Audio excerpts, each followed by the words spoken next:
Welcome to the Love Lab podcast, a safe place to get real about sex. Whether you're a man, woman, single, or couple, this is the show for you. We are your hosts, Kevin Anthony and Céline Remy, and we are here to guide you to go from good to amazing in the bedroom and beyond. All right, welcome back to the Love Lab podcast. This is episode 97, and it's titled Masculinity in 2020 and Beyond. This is going to be a fascinating conversation. We have a great guest today, and I think that this is really something that it's a conversation that needs to happen because there is so much sort of bad information, misinformation, pressure on men today that I think we really need to have a good conversation and kind of clear the air on this subject a little bit. So I believe it's going to be explosive and controversial. So get ready to redefine your masculinity. Oh yeah, it's probably going to piss some people off. But... warning. Anyway, before we get started, let's give a shout out to our sponsor, Power and Mastery. So if you want to join the secret club of men who are great in bed, then check out Power and Mastery. It is the most complete sexual mastery training for men, and you can find more about it at powerandmastery.com. So today we have a very special guest, Mark Edward Davis, I'm butchering your name. Sorry about this. Mark Edward Davis. There we go. I'm super excited. We've been on his show a couple years ago, I think, and every time we get together, we could talk for hours. So I'm just really excited to be diving into this. But let me tell you more about Mark Edward Davis.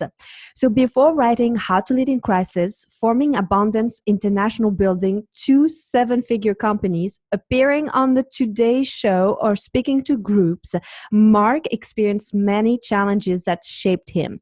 He was bullied for years of his childhood. As an adult, he saw a spouse pass away, economic collapse in 2008, and experienced depression. Wow. Through those experiences and more, he developed a calm conviction that love is all that matters.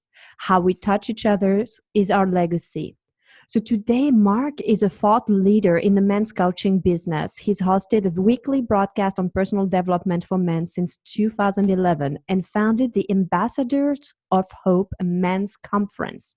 In 2006, he formed Abundance International, Inc. It's a 501c3 nonprofit corporation bringing life-giving aid to orphans in Ukraine. What's really awesome about Mark is that he lives part of the year in Las Vegas, in Ukraine, and Mexico. So he's like all over the place. He's elated in love and a proud father of 4. Wow, that's quite a bio here, Mark. So welcome to the Love Lab, Mark. Hey, thanks. Live large, right? When I was reading this and when I put it into the show note, I was like, wow, man, you've gone through so many things. And I'm sure that many of our listeners can relate to that, because even though we are happy in life, we all have gone through hardships. Yeah. And I think that also for men, it will resonate a lot, because I do believe that a lot of the events in our life do shape the men and how they show up. So I think you've got so much experience to bring into this conversation today. Thanks. Oh, I appreciate it. That's exciting. Thank you. Tell me where you want to go. I'm excited now. You got me fired up. Okay.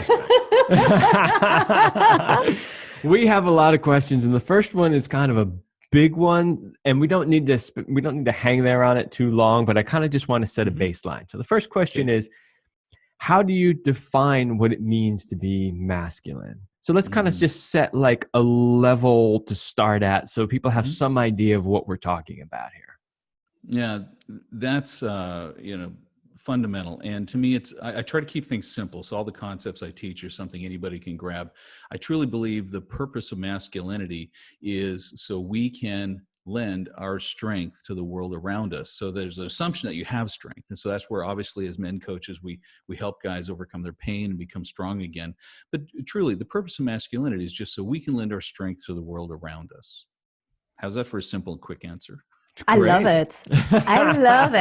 So I want to dive into kind of what has happened. In your opinion, how has masculinity changed over the past decades? Because I know that if we look at movies and things like masculinity and the definition of it has changed. So how has it changed? Well, let's go back. Let's go back more than just a few decades. Let's go back a few centuries. If you were to live in 3, 4, 500s BC, or AD or whatever, even really up to just 300 years ago, before cell phones, before 911, before any kind of communication, you had to have a sense of ruggedness about you. For instance, not everybody was in a tight city. Some people were, maybe not even shouting distance from a neighbor to be able to come and help them. So if somebody's in the house robbing, you think about little boys were all raised for self-defense. They had to. It was a survival mechanism. There was no choice. I don't care your personality type. I don't care you're tall, short, muscular, whatever. You had to be able to be raised in a sense to defend yourself, defend your family. And so there was a different expectation on the male, and us as biological creatures as stronger and not only psychologically built for the fight, then we had an expectation on us of being protector. Also, there was an expectation of being provider. And again, this is hated today, that the fact that there was ever a time when men would be considered to be the providers of the home. But it absolutely was. And because most of the work done back in the day to create income were done by hand. You had smiths and toolsmen and all kinds of different things, physical work in the fields that even today are still dominated by men. And it's not that there's a bias against it. Women just don't volunteer to get into those kind of careers by their own choice, and that's their own choice. And so there was a sense of a pride where a man could look and say, this is my contribution. I did this. I produced this to be able to take care of my family, and I'm able to physically provide and protect them if need be. And so there is an inherent need for a masculine. There's a need for a man. And so it wasn't in question. There wasn't debated. It wasn't hated. Women didn't hate men because they would pull a sword to go defend the family. They'd be, glad they did.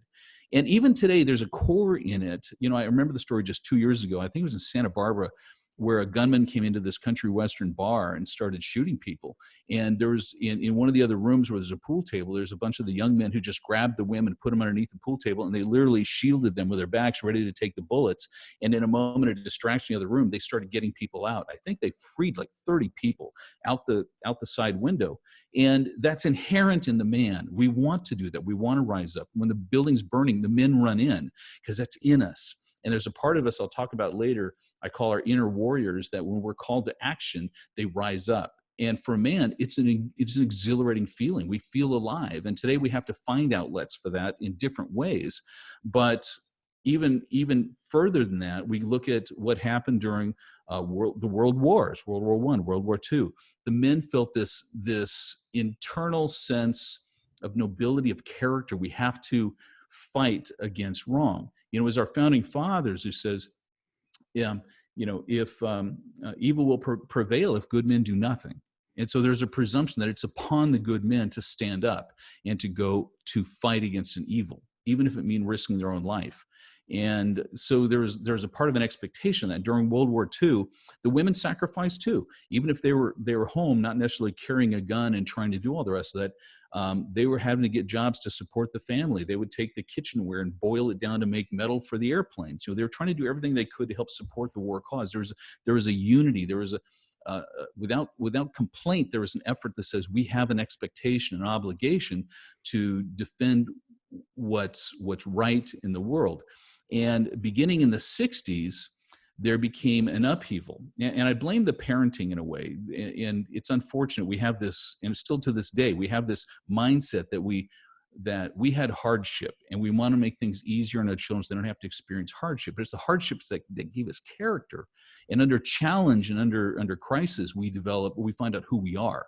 And so out of the 50s, when all the baby boomers, it happened in that time, all the guys, soldiers came home from the war, and all of a sudden, boom, babies were born. They got back with the women. Oh my God, women. So they had babies, right? And so now they got this generation of babies, and they were determined, these couples, these young men and women who saw the Great Depression, they saw World War II. They wanted to make sure they didn't have it for their kids, but the kids became softer. So in the 60s, the softened kids began to than just find rebellious outlets for everything, because they were given an easier expectation on the world, that it should be about them and catered to them, and their world should be softer, and they saw things they didn't like, and so they began to tear down all expectations of establishment, whether it's authorities of any kind, and religious institutions, and everything that had any form and structure. They just wanted to be free expressionists, and it opened up, especially the advent of birth control, it opened up free love. It's like, let's just whoever to whatever, and absolutely abandonment of anything that we call virtue. And so we end up with a sort of like drifting, codeless, anybody can be anything they are, whoever they are, whatever they want to be.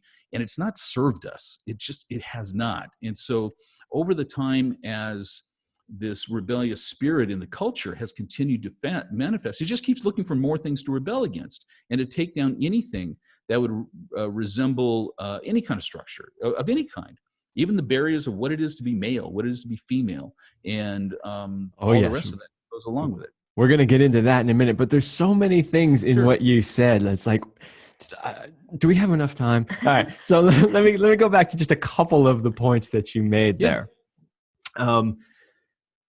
So one of the things, like, I agree with everything that you said. And one of the things that I always look at when it comes to the sort of roles of the man versus the woman, I've always seen it as, like you said, we just as men want to do those things, and women just want to do the types of things they do. And so, like, Céline and I, the way we've always looked at it is we're a team, right? And with our team, we have people do the roles that they're best suited for, right? So in other words, can she go out and cut down the hedges, like I did over the weekend? Yeah, she could if she wanted to, but does she really want to? Does that make her happy? Is that the best use of her talent? No. And so, but for me, it is. And so we kind of laugh a lot on the weekends, because it's like she'll be in the kitchen baking and I'll be out like with the chainsaw cutting trees down, and we come back in and we laugh at each other. And we're like, God, our roles are so stereotypical. But the thing is, all of these things need to be done. And so I actually enjoy going out there with a chainsaw. Could she do it? Yeah, but she doesn't really like to do it. Could I bake? Yeah, that's not really my thing. I was like, slap this together, shove it in the oven, and you don't want to poison her. So we understand. Right. Fine. So the point that I'm making here is, I feel like one of the reasons why those roles ended up the way they did over time is because we both tended to gravitate towards our strengths and the things that we were good at, best at, and enjoyed doing. Mm-hmm. So that was one point that I wanted to make. Absolutely. Yeah. Well, and Jordan Peterson makes that case. I don't know if you followed, followed the studies in the Nordic countries, where they're highly socialist and they're trying to be completely gender neutral to everything. And yet you found even in those, the divisions between men and women and what they naturally chose to want to do for a living were even more diverse. In the engineering fields, it was still 85% men, and in the nursing fields, it was 85% women by their own choice. And they had the choice to do what they wished to do. And so I think that here's the thing we're having to do now. It's bizarre that we even have to have this conversation, but people almost have to buck against this own culture just to do what they actually naturally want to do. And women are despised if they want to stay home and raise kids today. Mm-hmm. And that's a shame because of what it does to the kids and what it does to the women who just truly why is it wrong? Why should I feel shamed? Because I want to do these things. I want to nurture my children. I want to be there for them. I want to help them with their first years. And I want to cook. I want to watch it, as my man eats, and it makes him happy. It makes her glow inside. But we criminalize that because of the perverse nature of this bent culture, which is trying to undermine everything that's ever existed to the point of ridiculousness. Oh, yes. And I want to dive into that a little bit more, but there's one more piece that you talked about earlier that I wanted to get to as well, which is the piece you mentioned about people coming back from the war. Okay. Now they all get back with the women. There's this baby boom, and this generation basically, their intention, I feel, was good in the sense that what they really wanted to do was prevent their children from going through all the hardships that they went through. But in doing that, you've probably seen that meme, right? That bad times create strong men create good times create weak men create bad times, and the cycle goes around and around, right? Amen. And so I think that's pretty much kind of what you were implying, is that, here were these sort of tough men who went through multiple wars, depressions, famines, all this stuff. When that's all over and settled, then they make kids and they go, you know what? I don't want you to ever have to go through all of that. So they raise them in a different way, but then they don't learn the same values. Yeah, I heard a great one, and again, I've raised four kids. They're all out of the house, and they're happy on their own. I got two of them are happily married with babies, and one of them got his doctorate in counseling and psychology. The other one pursued his dream. He got a degree in video game design. God bless him, young kid. But I was not as strong enough with them growing up, and it hurt them going into young adulthood.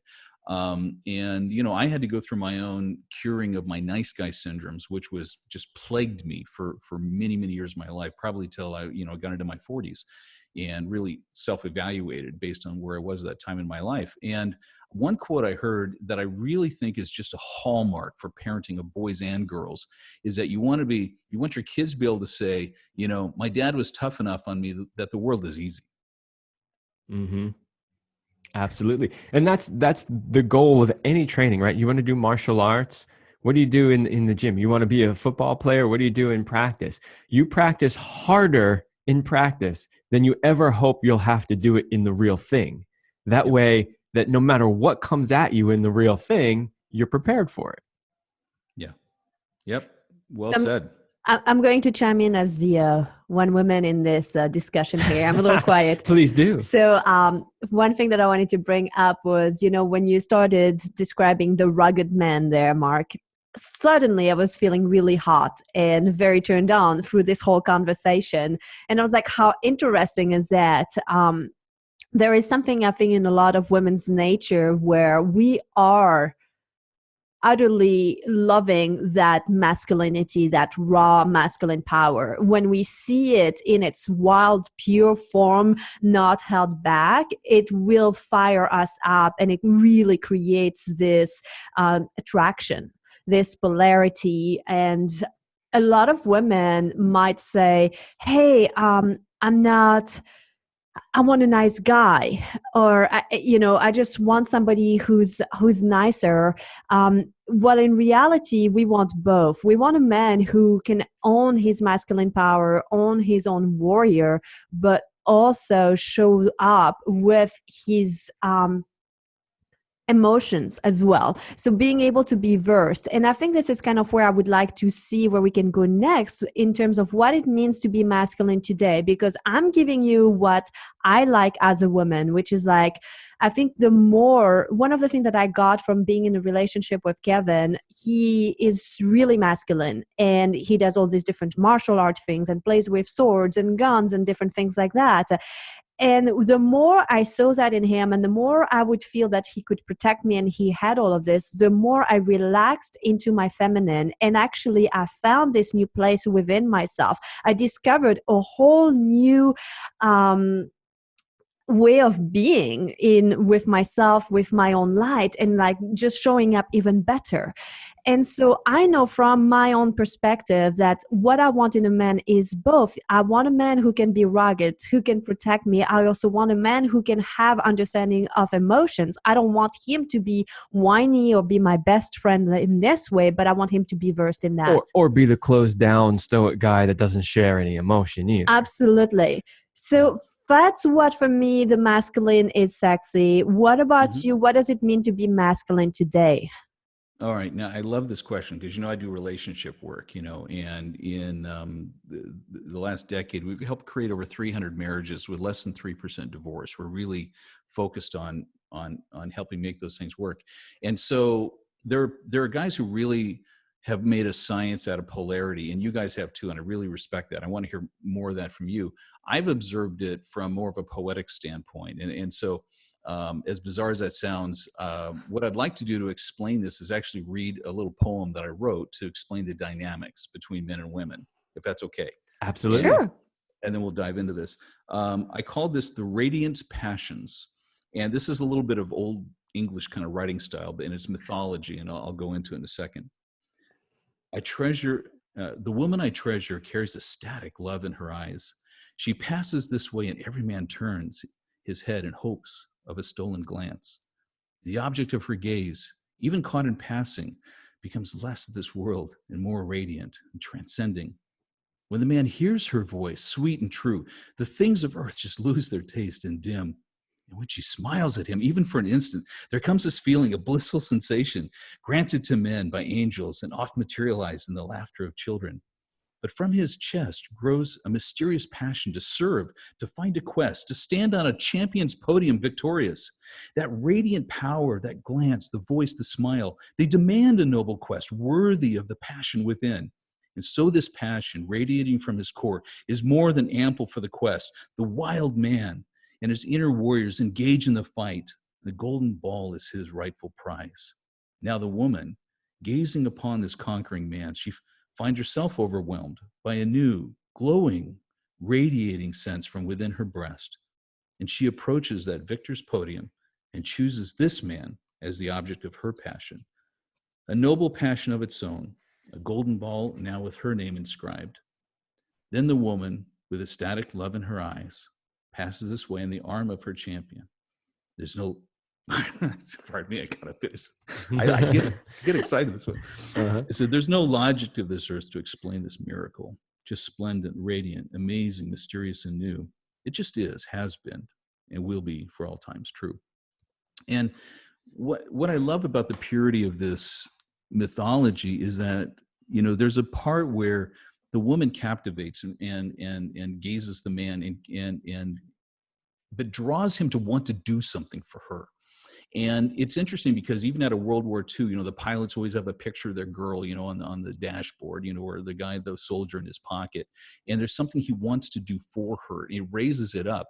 Now, what I love about this poem is that even though the man is raised up now to go find something and take on the world, because whether it's, and we'll talk about various ways the inner warriors come alive, but when you're in action, you're doing something, you have extra resources that come out of your man that don't happen sitting on a couch or behind a computer screen. But when you're in action, there's something that draws you out to do something, to accomplish, to make something happen. You could do it for the woman, for a cause, for a mission, a startup, whatever you're involved in. But it's that thing. And now he gets to stand on the podium as the champion. He got it done. Now it's clear, I want to make a point on this, because at that point, whether or not the woman picks him or not doesn't matter as much, because he's done what his ambition called him to do. And he got up there and he made something happen. And the women can inspire. But now it's up to the woman to come back and say, I want this guy too. And so at that point, the two come together with this perfect sync of the two energies of the masculine and the feminine.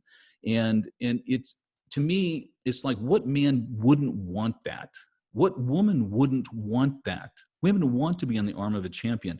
I quote in the book from John Eldredge, who wrote the book Wild at Heart. It's a really great expose on the masculine. And in it, he says, the three core desires of a woman's heart is one, to be pursued. She wants to be pursued. She wants to know that she's more important than anything else. You set aside time to say, no, of all the women in the world, I want to get to know you.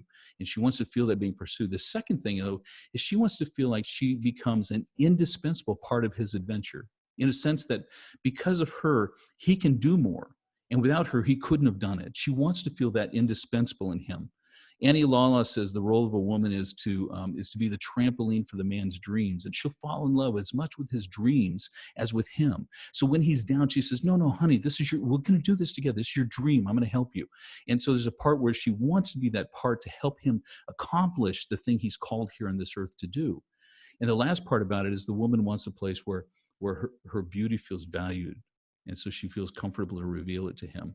And I teach in guys in dating, your purpose is to warm her up so the fragrance of her femininity blooms. But you have to create it with nurturing, the warmth, the nutrients, and the sunshine to give it a place where she wants to warm and open up to you. And so the beauty of that, again, I'm not an expert on all the dynamics of the male and female and the polarities and all that kind of stuff, but this picture sticks in my mind as something that I think it just works. And no matter how much women today want to rail against it, it just works. Women want a guy with ambition, and they want to come along, and they want to be part of it. They want to support him to get it done. And the guy wants, I'm telling you, women, if I was talking to women in this audience, I'd say, women, I'm going to tell you something. You want to get a man who will never leave you? Two things. Just tell him, I believe in you. You are my hero. You are my hero. And to be his safe place when he comes home wounded from the war. And that man will never leave you. All right. So, Céline, Yes. I agree with everything that Mark just said, but I want to hear what you think as a woman. Yeah, I agree 100%. I would have only framed it differently in the three things as to be seen. When you were saying appreciated for her beauty, for me, I was like, oh, there's going to be one. It's going to have to be seen. So I already knew what the things were. What I love about it is, okay, so you pursued, but also then once you're chosen, it's also that you bring value. So it's actually being respected as a woman for your intuition and your ability to be connected and to support other people, to give birth to something greater and bigger, which is your man in that particular setting. And then, of course, being seen, appreciated for the things that are less maybe important per se, but yet that matter a lot, like how we look and what we're wearing and all of these things. They're so, so, so important. So yeah, I would say 100% with that. I would agree. But it starts with a woman too. Honestly, the women's beauty, draws that out in a man, and it's like we don't apologize for that. In the animal kingdom, there's the peacock and the peahen. One is more beautiful to attract the other. The masculine and the male, and in terms of many of the animal kingdom, the male is the one who has the more beautiful. The lion has the mane. And so to me, for us to deny the fact that God gave us the female to be the attractive one of the species, we're no problem arguing that. We're going to surrender that to you. Yes. But that's what captivates first our attention, and then for us to want to pursue back and then allow that energy to stimulate us to accomplish in this world is a great source for masculine energy and power to then accomplish and achieve. And I'm going to say that one of the elements you brought into, and that's something that I teach a lot to the women I work with in my program, Irresistible Women too, is like, you're my hero, like that place of giving that for a man. And it's not about manipulation, because a lot of women think, oh, I have to put on makeup or do this or do that. And I'm like, no, it's actually about being 100% yourself and just seeing him as this hero, as this like spectacular man that he is, and he'll never want to go anywhere else. Yeah. I think if I could maybe sum all that up for the listeners, really what it comes down to is that the two of you together, one being feminine, one being masculine, literally help each other rise together. That combination of those two forces are really, it co-lifts people up together at the same time. It's not one over the other, or this one's only supporting that. Now, in the poem, I use the term the golden ball. That's a Greek mythology thing it means total fulfillment. You found fulfillment. You found your thing, and and so both found their place of fulfillment within that role, and they're satisfied deeply. Let's jump to the ad, and then I want to get to this question here. All right. So we have an invitation for all of you listening. If you are longing for deeper levels of sexuality coupled with emotional intimacy, spirituality, and just true connection, then our Sexual Power and Passion VIP program is for you. This next level intimacy coaching for modern couples is designed to help you bring the passion back between the sheets and beyond. This 90-day program is truly for the couple that does not want to live a life of average and wants to be synced up sexually so that they can thrive with more purpose and passion in life. And you can find more about this at CelineRemy.com/passion. And this is everything that we've been talking about so far is within that program too, the masculinity, femininity, and all of this. So Kevin, I know you have a very important question now for Mark. Go for it. They're all very important. We've got more. I know. Okay. So we've covered some ground. We've talked about, what it is to be masculine, what it looked like in the past, kind of what it looks like now. We talked about the interaction with the feminine. What I want to get into now is maybe what's considered more of the controversial stuff, which is one of the things that we notice is that there is a lot of pressure on men these days to not be masculine. And so what I wanted to ask you is, one, whether or not you see the same thing and what your take on that is. Oh, absolutely. And it's one of the books I think is very interesting is as a journalist named Guy Garcia wrote a while ago, at least 10 years ago now, wrote a book called The Decline of Men. And he did it from a statistical standpoint, which is very interesting. He took it from the Madison Avenue stats. He started looking at, who's controlling the influence in America. And he's talking about, how the buying power is 65 or more percent. Women control all buying influences in the country. And therefore, Madison Avenue spends all of their dollars to try to get more of the women to buy, which means often they make men look stupid because, I don't know, whatever, it builds up women. And so there's no doubt that has now gone to a whole nother level where, and by the way, the end of that book, which I love, he says basically, yeah, it sucks. Yes, you're going to be put down, but just be a man anyway. I mean, you don't have, who cares, right? You should just learn to be a man anyway. So suck it up, Buttercup, because it ain't going to be in your favor. The world's not going to be your friend, and you still have to be a man anyway. You have no choice on that. But it's gone to another level where there's almost a war, and especially this last year was so devastating to me to see. Really, I felt betrayed in many ways. That the last holdouts we thought would be our friend, Gillette does that incredibly stupid, demeaning, belittling ad in support of the Me Too movement. And I found out they had a feminist woman direct it. It's like, why would they do that? Why would Gillette try to market to their men by belittling them and hiring a woman who hated men to write a commercial for them? And then they one-upped it by their next commercial was a transgender with dad doing his first shave now as a man instead of a woman. It was like unbelievable, the insult that it had to their audience. And then it went beyond that with other things that took place, the Me Too movement. And this has been going on for a while, though. Even before that, you go all the way back to the 90s, I guess it was. There was this big push to have men go through a gender sensitivity class to get a degree, which basically belittles men, blames them for all the ills in the world, and says they're all perverts, perpetrators, criminals, and violence, and they need to repent of it if you want to get a good grade and get your degree. And so to me, the entire assault on men is completely insulting, and insulting to history, and insulting to the character of who we are. There was one woman who wrote this great piece. She goes, "Women, who are we today to do this to our men? We have it easy today. So those who went out and blazed the trails, the guys who came in here and built our cities, the architects, and the ones who built our safe houses. Now we get to rail at them, because they've given us everything we need." And there's a dismissive aspect of forgetting who we have been through all of history in order to create civilization, to be the ones to take the arrows. And truly, there's more. If you understand the nature of men, we're almost the disposable half of the species to protect our women. It's almost like the bees feeding and protecting the queen bee. We're the ones who go to war. We're the ones who do the labor. We die earlier. There's more suicides. The incredible burden there is on men to forge societies and do the heavy lifting.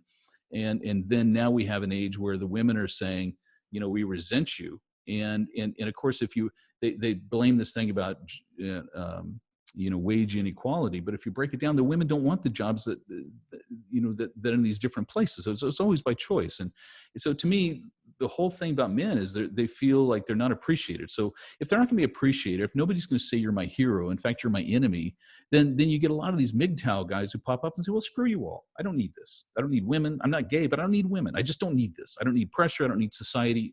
Heck with all of you. And they abandon. And I did a whole thing on the MGTOW movement, very kind to them. I said, look, if that's your choice to be single, God bless you. But if you're doing it out of bitterness, you need to get healed. And I absolutely attack. That is a MGTOW group are very militant. But it hurts me deeply because men today have become, as Robert Bly said in his book, Iron John, nearly 25 years ago now, he says, the men have become soft males. And he says, ironically, they're kind to the earth. They're not wanting to cause wars. They're nice people, but they're generally not happy. And there's certainly nothing robust within them. And ironically, they tend to marry strong women, and so today it's like, there's the truth is, we have more than a 50% divorce rate, but those still married, most of them aren't even happy. So it's just not working. It's just not working. So this begs the question, why is this occurring in society? Why is this pressure being put on men to be less masculine? Is there some sort of agenda behind that? Obviously, I have my own thoughts on that one, but Of course. but what do you think is happening in society that's putting this pressure on men? There's a political correctness, which I like what Ben Carson described as political correctness. It's basically a manipulation. It's behavior manipulation, and it silences anybody who poses the different opinions. I believe there's a part of the culture that just wants control of people. And so the men are the strongest part of the culture. And so if you can silence them, then those in power can even have more power. There's an agenda from the Gloria Steinem movement, where, women can do everything, men can, plus have babies. And so and then it went past that to demonization, criminalization of men as a species. There's an agenda in all of it. It always has to do with power and control. up and down. Yeah. It's really all about that. Well, yeah, that's basically exactly what I would say. It's about control. It's about taking out the strongest resistance in a particular culture so that you can manipulate their behavior. Absolutely. So we're getting close to the end of our show, and I always love to end on positive notes here. And so what are some of the tips that you have for the men listening in developing their masculinity and like what it means, right? Because the title is Masculine 2020 and Beyond. So let's give them some tools right now. What do men do now? All right. Well, this is really the bulk of the content. This is where my heart is and what I want to share with you guys. And first of all, I just published a book about 3 weeks ago. It came out called How to Lead in Crisis. And it's about teaching you how to be the calm in the storm, how to be the voice of reason, and how to lead into the future. And so for men, you have to find something that brings your inner warriors to life. I mean, when I counsel guys, a third of them are coming in just going, I just want to feel alive again. I want to find my purpose. They're all looking for their purpose because we don't have to, pull a sword to defend our families. We don't even have to provide. Women can make as much money. And now we're belittled. So it's like, why am I here? And so you have to find activities that are going to make you come alive. And it has to do with action, not being behind a computer screen. And so get out. And guys can find that in a number of ways. And so you have to continue to push and trod and find ways that's going to happen. In fact, I just talked to my editor tonight. I'll have my book, A Man's Purpose, out middle of next month. So pursuit of your purpose is critical. And so you have to, first of all, understand that you're not going to get it in an idle setting. You have to be uncomfortable. You're going to have to try new things that are going to test you and stretch you and grow you. And in doing so, you're going to have nervous energy. God bless it. Don't ever go a day where you don't feel like you're crawling into something bigger than you are. And you're going to have to stretch yourself to grow and learn. I remember when I was, this was a while ago now, I guess 25 years ago. I had previously spent my life just as a cubicle guy. I had probably never made more than $45,000 a year in my life. I had a sales job, but I married this young attorney, and she started private practice. And then we became expectant with our first, and we were all excited. And I said, "Oh my God, I got 8 months to double my income, or we're screwed. We're going to lose the house." And there's no way, based on my experience or knowledge or anything, I could do it. So I went like crazy, and I started studying personal development stuff. I was listening to everything I could get, 3.5 hours a day. Everywhere I was driving, I was trying to learn about leadership, about something, and asking people, how do I do this? I can never make this my job. I tried business ideas, and my dad hooked me up with a venture capitalist. So he gave me my chance to make a pitch for a business idea.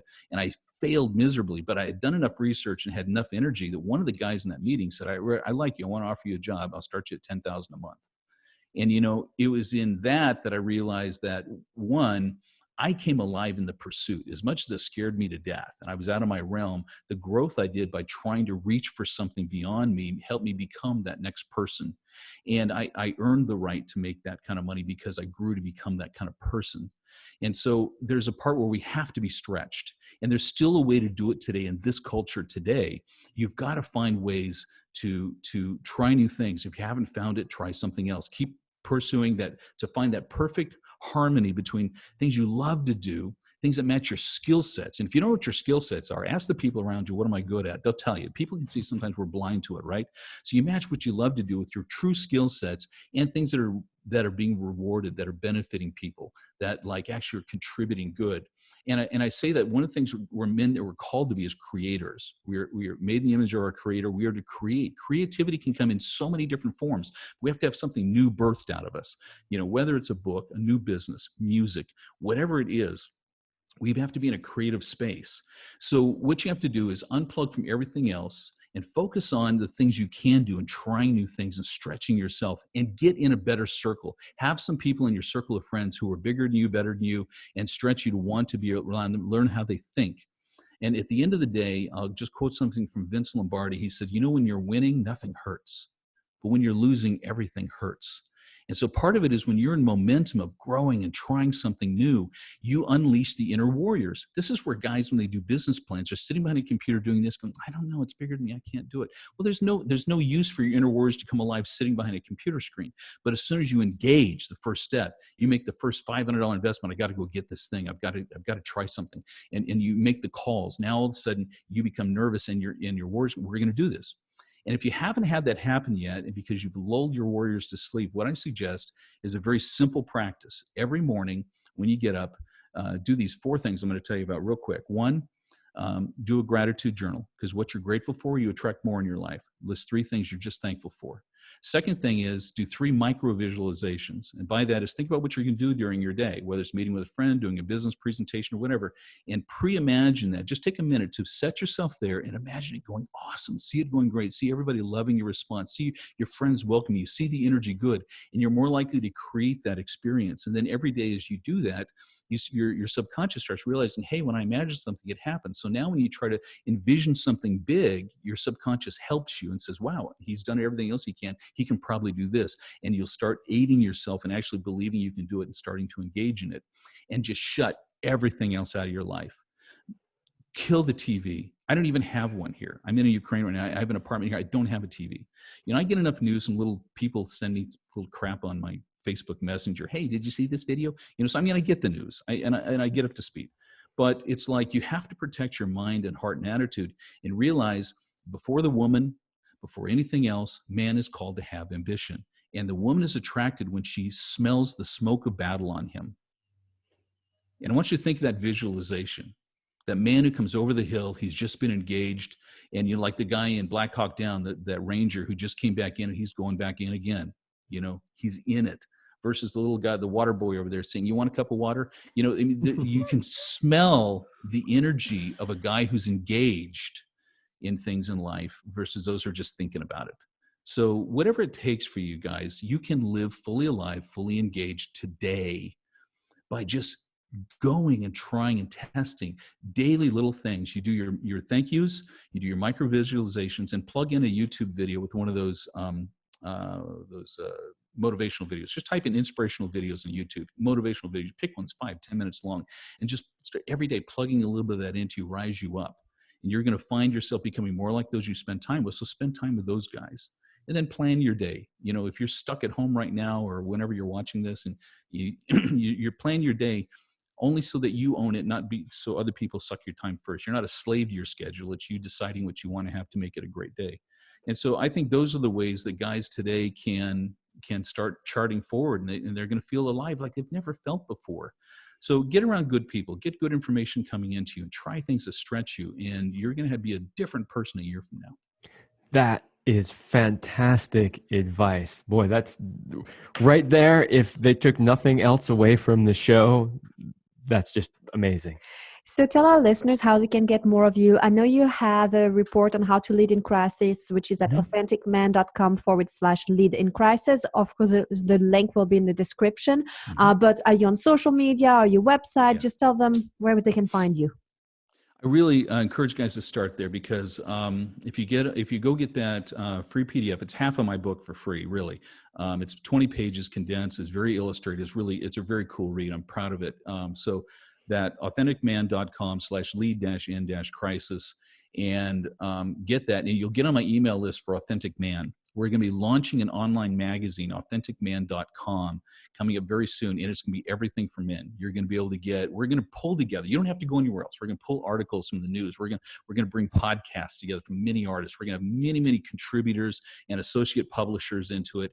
It's going to be something that's going to be everything for guys, from personal development to cars, cigars, women dating, and just for your growth, your business, your finances, your fitness.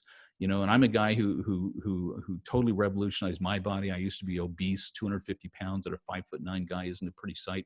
And so to me, it's like there's so many things we want to do to help each other, to live alive, to feel alive, and just celebrate being men, because it's awesome. If you can learn to love yourself, dude, it's awesome being a man. I hope women feel that way about being a woman. But guys, we're going to celebrate it and enjoy it and just be authentic and be real and be us. So please go get that PDF. If you want to write to me, you can feel free to write me anytime, mark@markedwarddavis.com. Or just please go get that PDF download, and you'll be on our list. You'll get to hear about all the cool stuff coming up. Wonderful. Awesome. Thank you so much, Mark. This was a fantastic conversation. I feel like we barely scratched the surface. There's so much more. Yeah. By the way, in closing, I want to support you guys. I love you guys. I love the interview you did before. I love being part of your lives. I endorse everything you're doing. You guys are real. You're fun. To me, I believe in holding the standard up so everybody can see what's possible. And I think that you guys do that in a really delightful way. And I'm glad for all your listeners. You guys have found a great home in this podcast to get some stuff that's going to nourish your soul and help you have a very happy and abundant life. Thank you so much. All right. Well, we might have to have Mark on again, because there's so much more we could talk about. But that really is actually more time than we normally allot to this podcast. But it was well worth it. Thank you, Mark, so much for coming on. You're very welcome. It was my pleasure entirely. All right, everybody. That's all the time we have, and we will see you next week.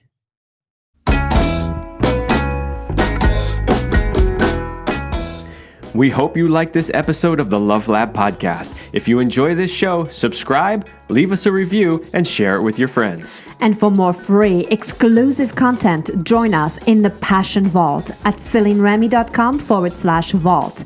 That's CelineRemy.com/vault. Thanks for listening. And remember, you're amazing.